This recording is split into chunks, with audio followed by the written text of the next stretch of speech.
growth requires more than capital. Why do we call it the cheat code?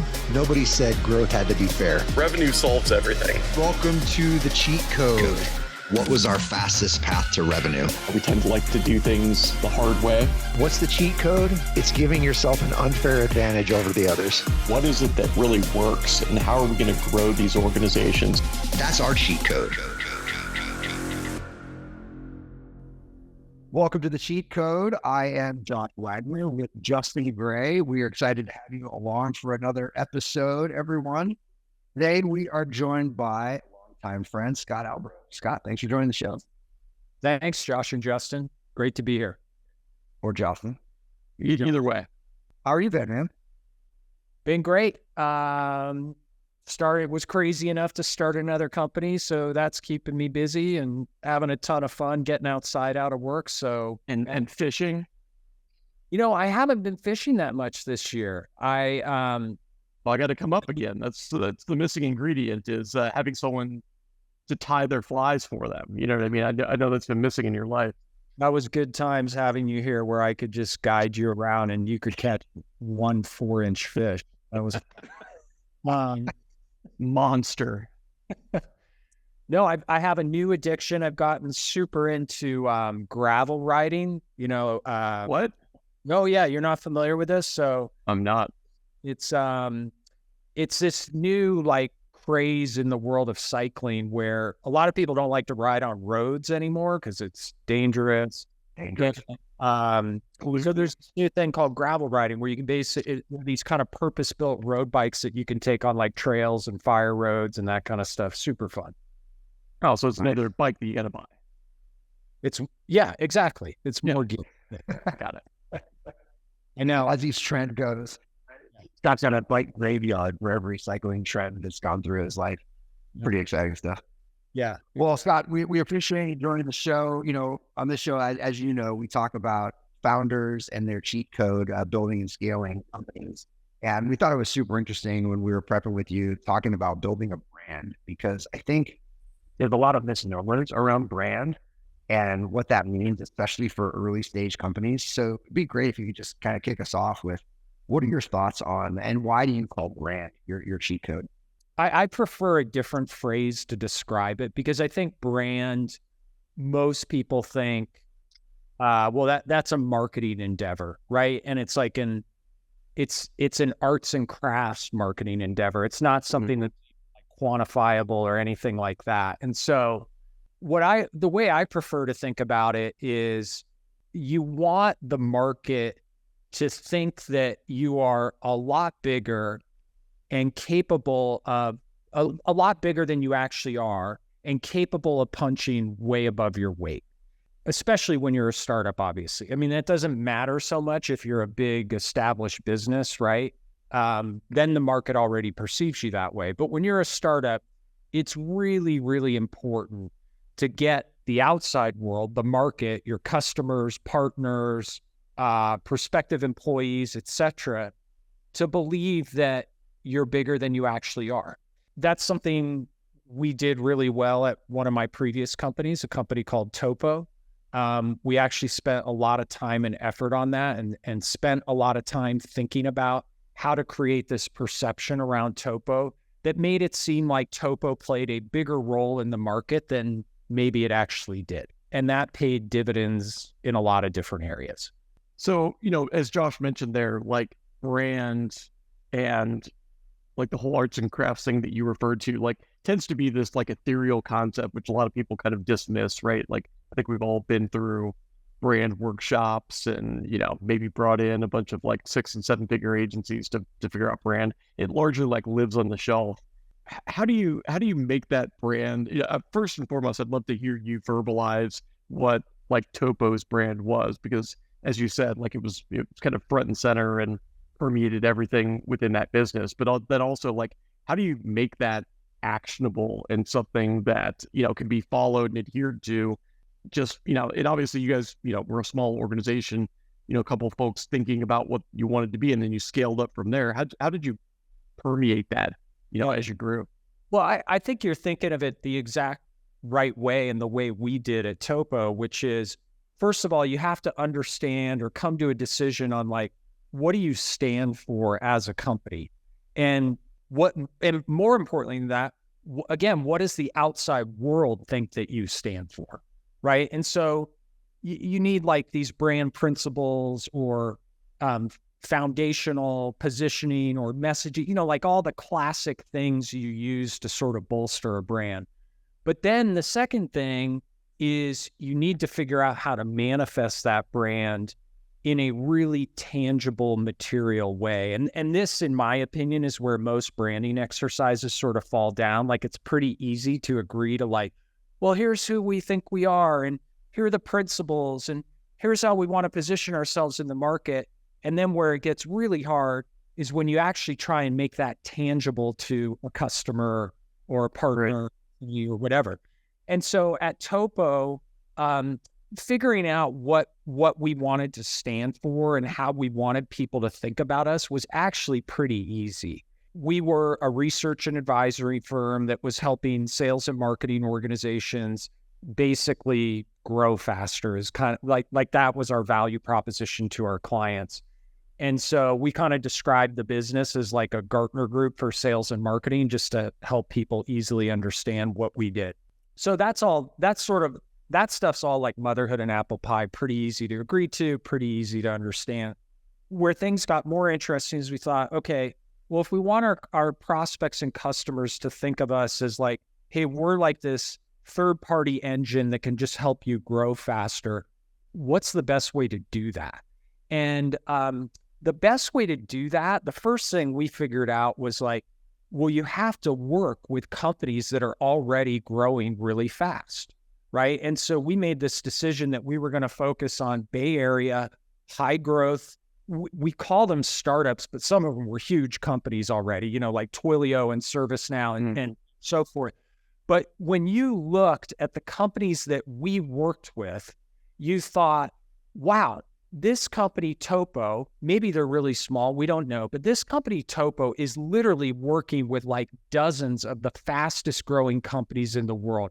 That seems pretty interesting if you're a head of sales or a head of marketing and you're looking for some third-party research or advisory support or to attend an event or something like that. So that was one thing we did to really try and manifest this idea of like, we'll help you grow faster. We just surrounded ourselves with other high growth companies. Another thing that we did is we were very well known for our events. You could come to our events and again, feel like you were surrounded just by like high growth stuff. And like an example of this is if you go to different analyst firm events, research advisory type events, whether it's Gartner, Forrester, whatever, they tend to put the analysts up on the pedestal and say, hey, come hear this analyst speak and so forth. We actually flipped that. We did have our analysts speak, but the vast majority of speakers at our events were the sales and marketing leaders from those high growth companies. And so you could come to a TOPO event and you kind of almost didn't even know it was TOPO, right? Like you were there listening to the head of demand gen from hot company XYZ talk about, the latest marketing tactics that they were using. So that was another great way to kind of put the brand in front of customers and prospects in a really tangible way where they could see it. There are lots more examples like that we can get into, but really like surround yourself with good companies was kind of the thing that helped us like make that brand real tangible. Yeah. So I think if you take that even a step further on the tangibility side, because you were surrounding yourselves with these, really high growth, recognizable brands, you got access to the questions they were asking. And one of the things that I noticed you all did really well, and I like to think we did fairly well at LeadMD, was you put out content, a lot of content that was basically answering the questions that the big names were asking out there, right? And distribute it in that type of manner. Was that an intentional effort on your side or just a byproduct of having access? Yeah, I mean, I think that was core to our business model. When you look at these research advisory businesses, one of the things they all do is they just produce research.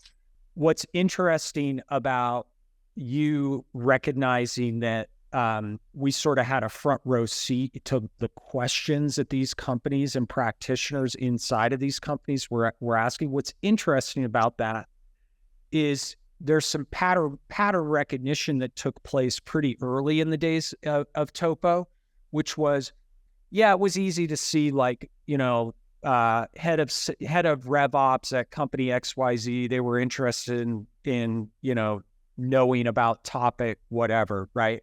What was more interesting is seeing this pattern emerge where we quickly realized that most of these people were asking how questions.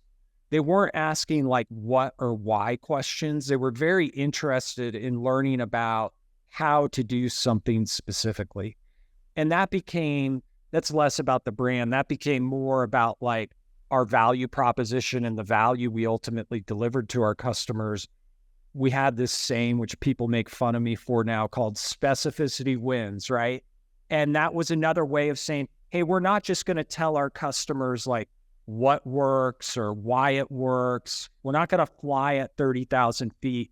We're going to get into the weeds and tactics and specifics of like how to go execute on something, because that's ultimately what matters to these people, right? It's like, yeah, I can go, if I know how to use Google or now GPT or whatever, I can go figure out what something is or why to do it. Where it gets tough is like how to go do it. And so, yeah, I mean, we had Craig on in the early days of the show here, and he always brings up like the no ramen example, and you're talking about like making things like really tangible. You mentioned events, which like you guys' events were always like top shelf, like done right and so on. But I feel like so many early stage companies, like they don't know how important that is and what it leads to. And so they start to kind of over-index on what the budget allows for, or even, you mentioned customers, like having the rigor to say, we want to pursue these types of organizations and, maybe turn down or not focus on like a really low hanging piece of fruit in terms of revenue, like are all decisions that seem kind of small. Like you could do an event at like the Holiday Inn or what have you, or you can do an event at, on Sand Hill Road and at the Rosewood. What do you think? I'm sure there's been like a past experience and so on, but like, what do you think allowed you to have that understanding that some of those small things really lead to like big ramifications? Like, have you seen that not work in the past, or, what provided that focus? Yeah. I mean, I just feel like you do need to have this long-term vision and strategy, but there are also these short-term decisions that you need to make as an early stage company or founder or entrepreneur that you can make in isolation. And I'll just use the events as an example of that. The way we got started in events is, I think Craig came to me and said, hey, we should host an event and just see how it goes. And I told him, well, we're not going to host an event at the Holiday Inn. We're going to host it at the Rosewood Sandhill. And so we got to figure out how to do that. And we figured it out. And the way we figured it out is, now I'm guessing things have changed, but like actually, hosting an event at the Rosewood Sandhill wasn't as expensive as you might have thought it might be. We had a little hack there, which was we convinced the event manager there that we wouldn't need to do a room block, which is how they make all their money. So, and we basically hosted a bunch of events without ever doing a room block at the Rosewood Sandhill, which was awesome, right? And we also came to people that we knew pretty well, like you, and Lead MD, and basically said, hey, we're hosting this event. Would you like to sponsor the event?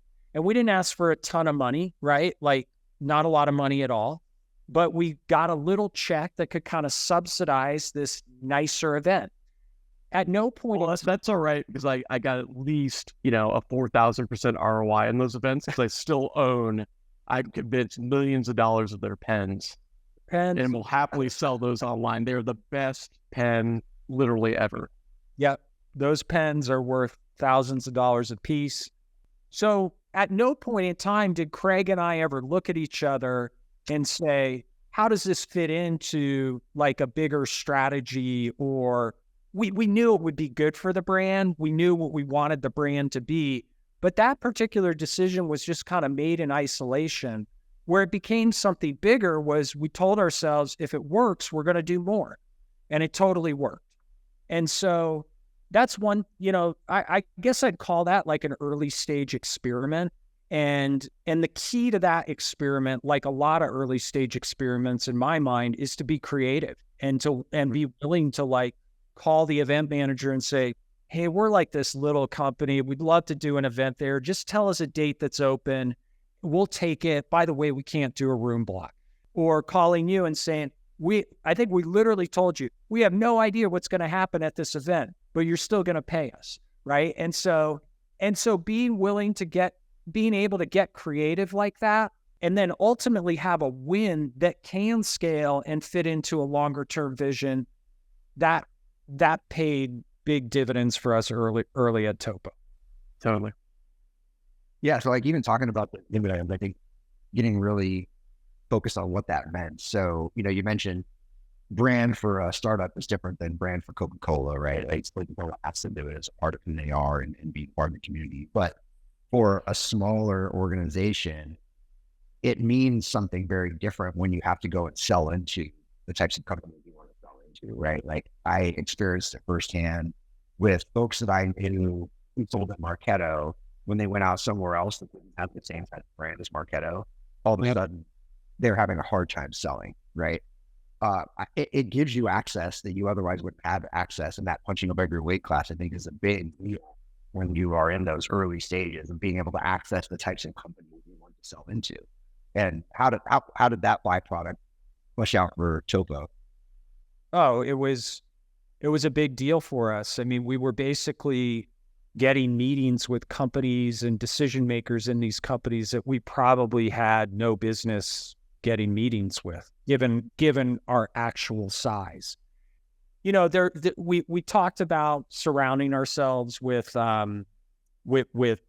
big, high, or not even big, but just cool, high growth companies. Like we would call on people and basically say, hey, we're already working with these 20 other companies, and a decision maker at a really great company, if they see 20 other great companies, they want to know about that, right? So it was a cheat code to get meetings with really, really high value prospects for us. There was one other, I'll just mention one other way that we were able to manifest that brand or punching above our weight, whatever you want to call it. And that is Craig Rosenberg, my co-founder, he already had a personal brand. And we were able to piggyback off of that personal brand. Back then, he was known as the Funnelholic, and was we're gonna pop up that photo. You know which one I'm talking about? Yeah, like it's every profile photo for like that decade. Yeah, and it's funny. By the time he switched it, he looked totally different. I mean, the photos from him like 25. So Craig had this personal brand, and we really steered into that. Like we basically said, we're going to piggyback off of the Craig brand until the TOPO brand is bigger than the Craig brand. And I feel like, founders have an opportunity to do that, whether you realize that or not, right? Like good founders will be able to, they have the intellect, they have the drive, they have the personality to create these personal brands. And it's okay if that personal brand is bigger to start, like take the easier path, right? But Craig's personal brand was like, fuel on the, or I guess maybe even the spark that sort of started the ignition fire. Yeah, exactly. That helped a lot. So I know TOPO obviously wasn't your first venture, but obviously, most recent top of mind. How has that experience differed from, what you mentioned, what you're doing now? Like, kind of going back to the drawing board and starting that all over again. Like, is there anything fundamentally different at this point, or is it just kind of rinse and repeat? Well, the big difference now is, my new company is a company called Goldie, and I have two co-founders who both have really deep product expertise in the sales technology space. One of them was one of the original product people and a co-founder at Groove, which was recently acquired by Clary. And my other co-founder has led really big engineering teams at Seismic and elsewhere. And so we are trying to build a technology product, specifically a SaaS application. where the company Goldie, the name of the product's also Goldie, and Goldie's basically an AI co-pilot for sales reps. So there are these huge differences between building a technology company and building a research and advisory business. The research and advisory business, this was both an opportunity and a challenge. You can change. So that's like fundamentally a services business at the end of the day. It's not a technology business. Mm-hmm. Changing your product roadmap in a services business, it was a subscription business. It was a scalable, repeatable business. But you can change your product roadmap and what's in the product like every day if you want to. You can literally wake up one morning and say, hey, we're going to write a piece of research on this. That's the product, right? Mm-hmm. You don't have to lock into that, on January 1st at the beginning of the year. And we did a lot of that, right? In response to what we believed were opportunities in the market and also kind of new emerging trends that would just kind of come our way in the world of B2B sales and marketing. We would just adjust what would go into the product based on that. Tech, you can't do that, right? Like tech, you have to have a vision. You have to have a roadmap. I know people talk about lean and all, and agile and all this kind of stuff that allows you to be more nimble in the world of tech. At the end of the day, you have to put a stake in the ground and you have to go build something around that. And if you're adjusting that literally every day, it's not going to work, right? You're never going to build anything meaningful. So the amount of time that we've been spending on like laying the foundation for a good product at Goldie is really, really different than how we did it at TOPO. At TOPO, it was like, oh, a customer wants this. Great. We're going to go do that. In the early days, just went and did that. Can't do that in tech. In the difference there is the brand, the way we've been describing it, is it different about, and punching above your weight class is one thing when you're TOPO or Lead MD or something like small, you said services agency. But I feel like the sales, AI generated sales tech space is already getting crowded, right? So is the brand as much about differentiation at this point? I kind of think of Drip, right? When they first came out, right? The brand that took over and made that thing almost synonymous with chat, right? There are others out there, right? There are plenty of other chat bots. There always have been, but the B2B MarTech sales tech space thought of Drip. Is that kind of how you're thinking about it as a differentiation, or what thought process has gone into it at this point? Well, we'll see if we're going to find out if we're right about this, but you are correct. The AI space in general and in sales tech in particular, it's a crowded space. Yeah. There are a lot of startups, obviously. In my opinion, it's overcapitalized with venture money.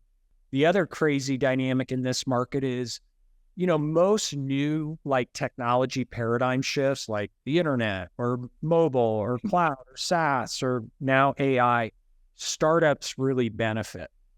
It's actually not, just being fully transparent. It's not clear that's going to be the case here, right? Like, Salesforce and Microsoft and even the mid-size kind of sales tech companies like Gong and Outreach, and everyone's basically packing AI into these existing products. So it's a crowded space. So the question is, what do you do about that as an early stage entrepreneur?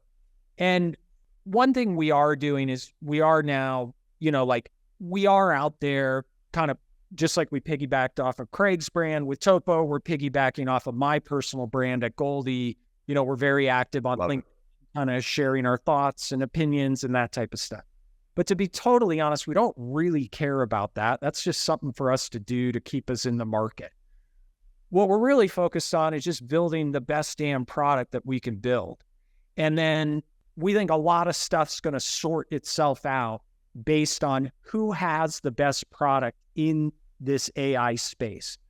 And the reason for this is because we actually don't believe that AI is fully ready for B2B settings yet. It is a very useful toy/tool in a consumer setting. In a B2B setting, if you make a mistake like some of the LLMs make today, you're in big trouble, right? Like it's a problem. And so we're really investing heavily in this idea of like, let's just build a really great product because we understand that you can't make mistakes in the world of B2B sales and marketing. Let's go build a really, really good product and let's see what happens from there. What happens from there, I don't really know yet. I mean, you're raising a good point, Josh, but like, I don't really know. Like, what I can tell you is like, if you ask an LLM who the CEO of company XYZ is because you want to prospect into them, sometimes the LLM gets that wrong. That may be okay in a consumer world, whatever the consumer example is of that. In B2B, that doesn't work. You got to solve that problem. I think what's interesting there, and this is going to sound like a really stupid statement, but like the intimate connection between, you know, product or offering and brand. And the reason why that should be stupid is, you know, so many organizations don't make that same connection, right? Like you've got, again, like we mentioned at the beginning, like marketing teams and branding teams that are often operating in a silo that are essentially putting lipstick on a pig, right? Like, here's what we want to be, or here's what we want our message to be, but there's no real connection to, you know, solution, achievement, output, and so on and so forth. So I'm curious, who do you see out there that is doing that is, you know, overcoming that unfortunate paradigm and is actually doing this really well from a branding perspective in kind of modern day B2B? Yeah. Well, I think it's a really good point, which is, you know, it's one thing to like say that or get the market to perceive that you punch above your weight. Then you actually do need to punch above right. weight, right? You have to deliver, yeah. Yeah, you gotta deliver, right? And you know, if I'll come back to where we are today, but like, you know, if I look at TOPO, we were actually pretty good at fulfilling on that promise, right? And I look at like what our analysts were capable of doing when you came to an event, how much value you just get from like, you know, a half day event or whatever. Like the feedback we got from actual customers on the back end was almost always very, very high. I mean, we made mistakes like every business does, but generally people were very happy with the value that they got from TOPO. In terms of who's doing a good job of this today, I mean, I'm not sure I have great examples in the B2B space. What I can tell you is that in AI, again, my opinion is no one. Like the AI hype beast or whatever you want to call it is like way out in front of what these tools and applications are capable of doing. Like it just is. And what I would call what's happening in AI right now is more kind of experimentation as opposed to, at least in B2B sales, it's more experimentation than it is like actual mission critical usage where like a mission critical business process or workflow is really, really dependent upon AI to work. Like I talk to dozens of sales organizations every week, and I haven't heard anyone say, oh yeah, we're using AI in this mission critical business process. There's sort of labs and working groups and experiments and, you know, task forces and pilots and that kind of stuff, but nothing that's like truly mission critical yet. So again, we'll see. Like the vendors need to build some really good products here to live up to the hype, and no one's done that. Yeah, we could do an entire show on or examples of hype-driven product.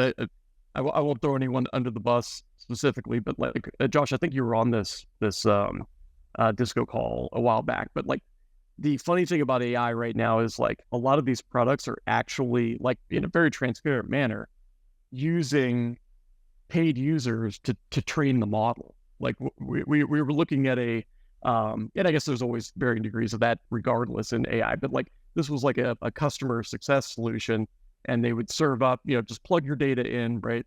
Because that's easy. And we will display these dashboards, and if you don't find one helpful, just mute it. And then, you know what I mean? That's like, geez. So yeah, there's some crazy stuff out there.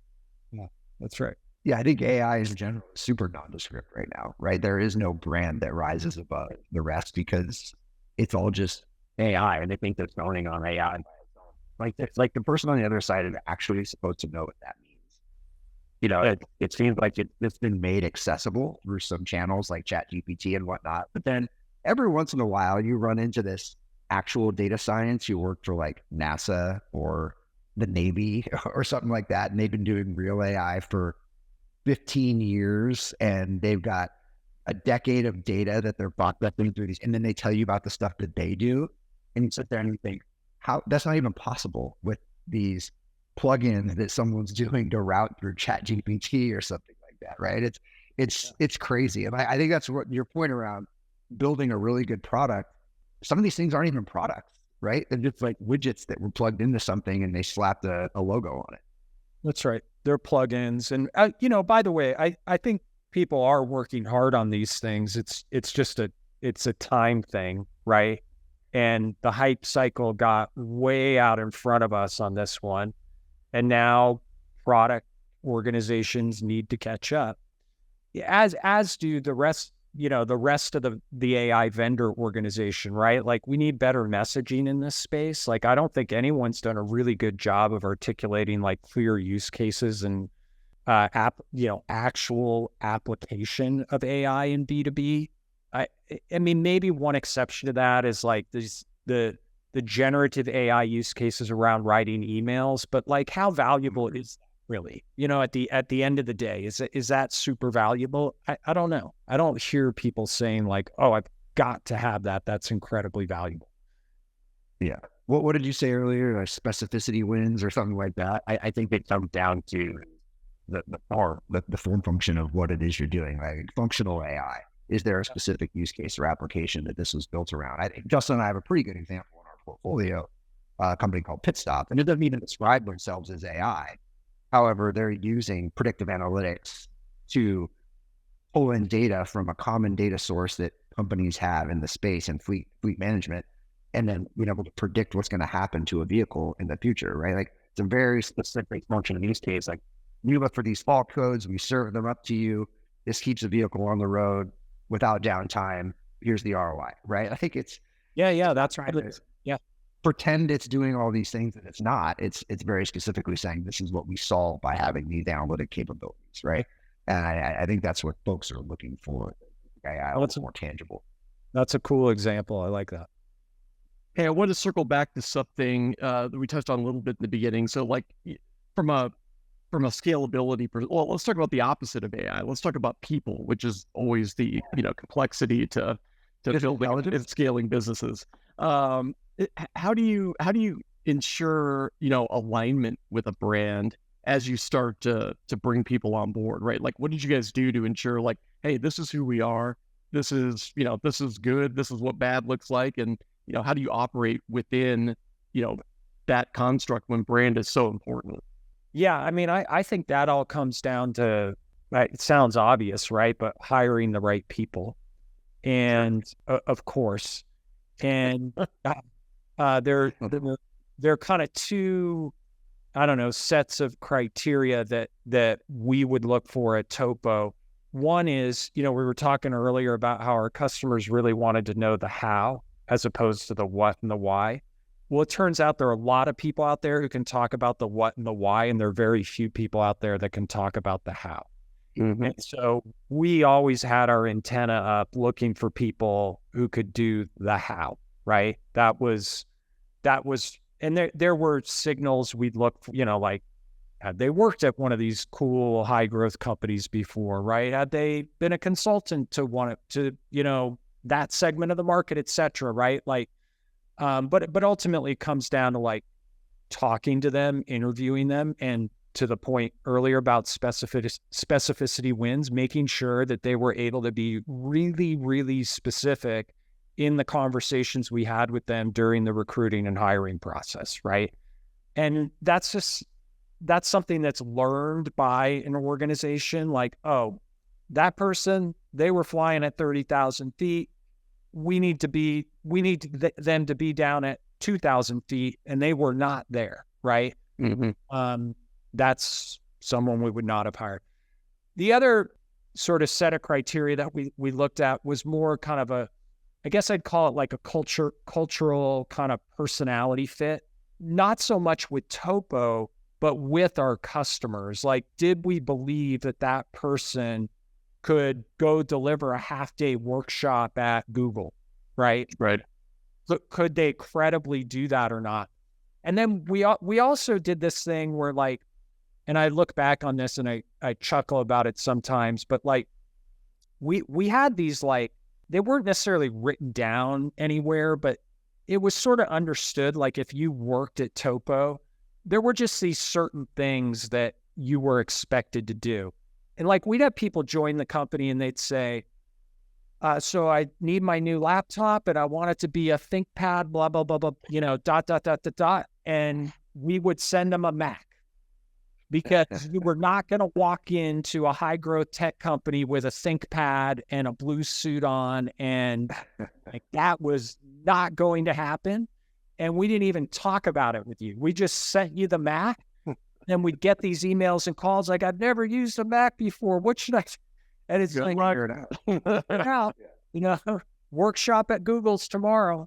So that was kind of this, I don't know, it probably drove some people crazy, but it was this intentional thing where it was like, no, we're going to work a certain way, like even individually, like how we do our day-to-day work that manifests this high growth brand. Mm-hmm. Yeah, makes a lot of sense. Whether you like it or not, right or wrong, what you're saying, and I had witnessed this firsthand, is the personality of the founder or founders really sets the tone for that internal brand, right? And some of those things that you said were written down somewhere. I mean, that's how you acted, that's how you spoke, that's how you presented yourself when you got in front of a brand, and that stuff catches on. There's just no other way around it. You have to, as a leader of the ship, have to manifest that stuff yourself and how you act and behave. Assimilate or die. Yeah. Well, Scott, this has been awesome. Before we let you go, if there's anything else, I know we talked a little bit about Goldie, but we'd love to hear about, what's the value prop? What are you guys building? And then where can we find you if folks want to talk to you or Goldie? Yeah, awesome. Well, as I mentioned earlier, Goldie is basically an AI co-pilot for sales reps. And what we're really trying to do with Goldie is help sales reps in a couple of different ways.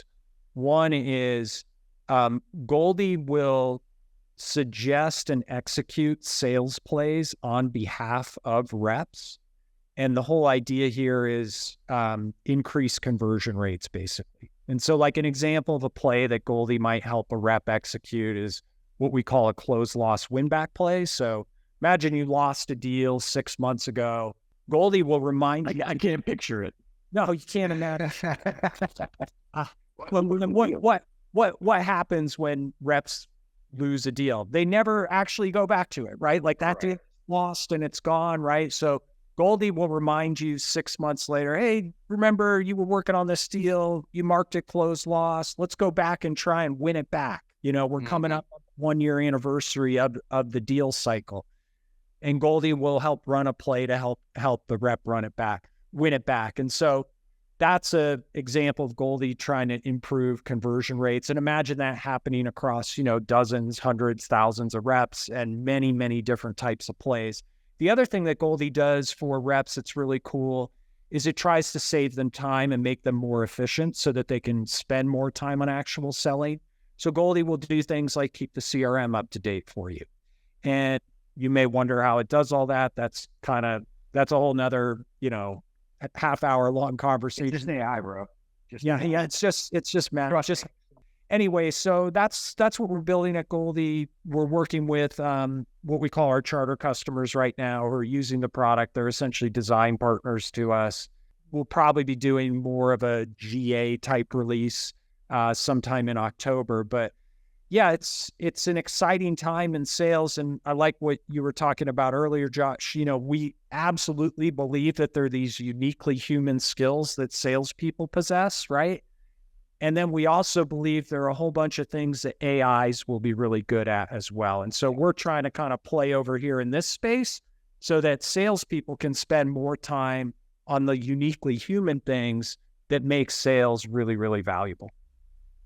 Well, it sounds awesome. Hopefully we can be a part of it somehow. It'd be great to get our portfolio companies testing it out or something like that. That could be cool.